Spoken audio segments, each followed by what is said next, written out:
Manipur Kanba Khongchatta Miyam Punna Saruk Yaminnashi Haina Cocomi ki Maikeidagi Phongdorakli Cocomi ki convener YK Dhirena Paumi Singa Unaba Amada Phongdokibada Khongchat asi chatnaba Cocomi na pumnamak sem saba loire Miyam ga loinana chatkadawriba Khongchat asi lagliba tang kuntraga mathoigi ayuk pung tara taba matamda Miyam da Kwakathel Tidim Ground Pullaba Matungda Kaisampa Junction Taraba Matung Waheng Lekai Taduna Madudagi Nagamapal Fautuna Kuyathong Taraga Thangmaiban gi Thau Ground Panthungpham Oiduna Miyam gi Oiba Mifam Amasu Pangthokani Masida Angang Ahal Satra Naharol Khaktana Lamdam Masigi CSO Organization Pumnamaknasu Saruk Yaduna Manipur da Tholiba Chahi Ahum Farakadoriba Irang Asigi Waroshinama Purakpa Ngamnana Bahona Haina Appeal Taurakli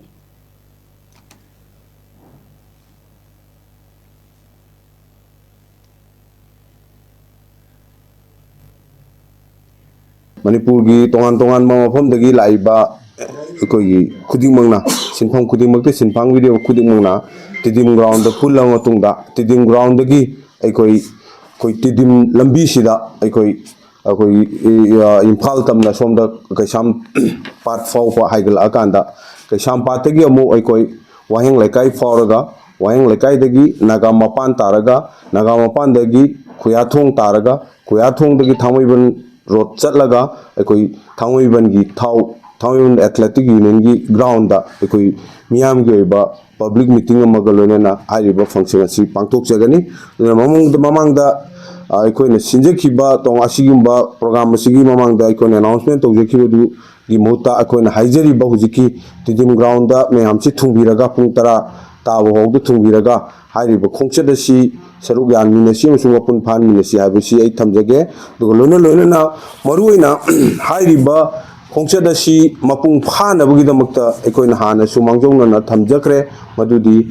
Manipur da leiriba sinpham khudumukta sinbang biriba punamakna isa gi sinpham du nongmagi oina madu thadok pirakanda hairiba Manipur Kanba Khongchatta sida Saruk Yaminnashi aikoi Saruk Yaminnabaglona leipak Kunai se tangdu laita ba kunai ma oina bohona bada isagi responsibility isagi thogai du lominasi haiwa pam ju thamjage maramdi ngasi sahi aniga tha mapon mapung phajalaba ngasi Manipur gi tangdu laita da fibam masi loisinna bohona bada koi leipak miyam goi ba kholawama madudi karaida madudi lengak mapu oiriba India lengak ta aikoi mahaki Praja mahaki miyam da shanti amasung nungsi sanaba lehen bai basi madugi thawai responsibility si government ni government asina masigi magi lawfam thokpa thawai sing adu lorok tabna manamaka nanga sidi adugumlaba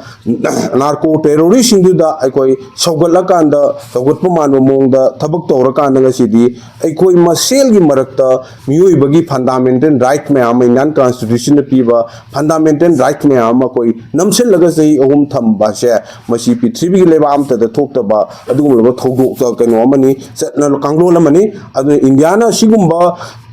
chathariba tonga adu division policy si mayokta miyam gi oiba adoi apunbagi voice ama adu people's voice ama mathau tabduna masi asi aikoi miyam gi khongchatta si chatnaba lepang miyam go loina na khone jabani aduna aikoina lakpiriba leibiriba tongan bai amukana ju haijage aikoi tongan ba sinpham sing haibatai aikoi NREGS amana